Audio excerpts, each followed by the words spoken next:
Hi, my name's David Farkas with Aquatics Water Polo, and the U.S. Women's Olympic team is victorious over Italy, 10-3.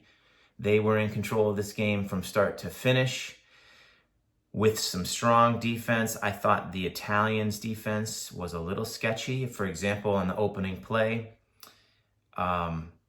they're dropped back into 2 meters. And the field player is supposed to move when the ball's in the air to get a hand up and field block the outside player. But the opening goal, the defensive player doesn't move, doesn't get a hand up, and the Americans get a wide open look at the goal and they score. Just little things like that that gave the Americans the edge in this game. The U.S. was 7 out of 13 in power play goals, and the Italians were 1 out of 7.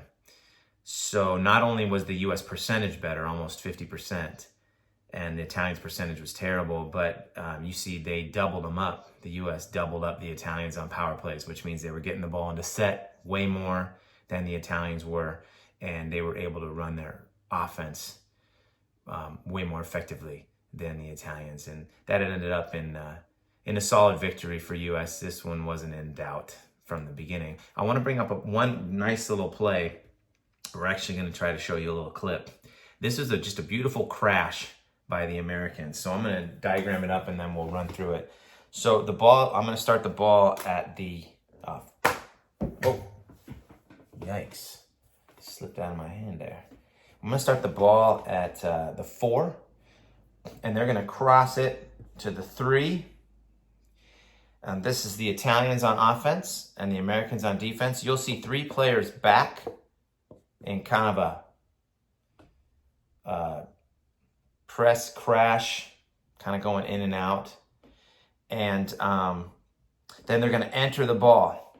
And you're going to see these 3 guys converge on 2 meters, okay? Now, when you crash, right, you want to start crashing when the ball is being entered in the air. You can't start when the ball lands on the water. You got to start in the air so that you're supposed to be there when the offensive player in 2 meters touches the ball. You've got to be there. You can't be there after. That's too late. And you'll see on this clip, they're there right there when she touches the ball. They converge on her, ball under, going the other way. Now, there's another thing that's happening on this clip. This defender in 2 meters, you're going to see her throw her hands up. Okay, great job. Now, when you're this defender and your crashers are coming, the last thing you want to do is draw an ejection.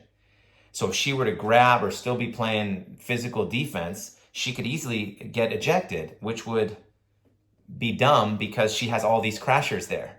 So when you have your crashers, you just want to throw your arms up. Look, I'm not doing anything. Let your crashers do the work. So let's watch this clip. So we start at 4, 3, she pump fakes, drops it in, and boom, as soon as she grabs the ball, they're in there. Defender, hand up. Let's watch that one more time. She drops the ball in, freeze. You see the players are already with their heads there, going to the ball.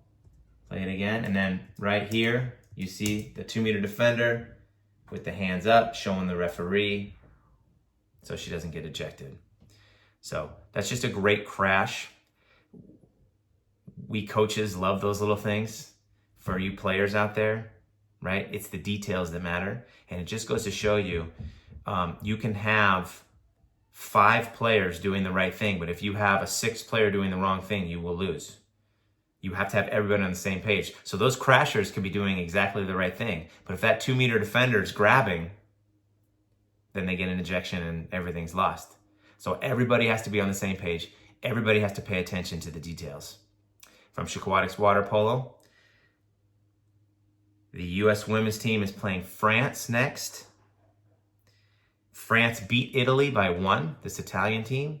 So that bodes well for the U.S. team against France. We'll see you next time.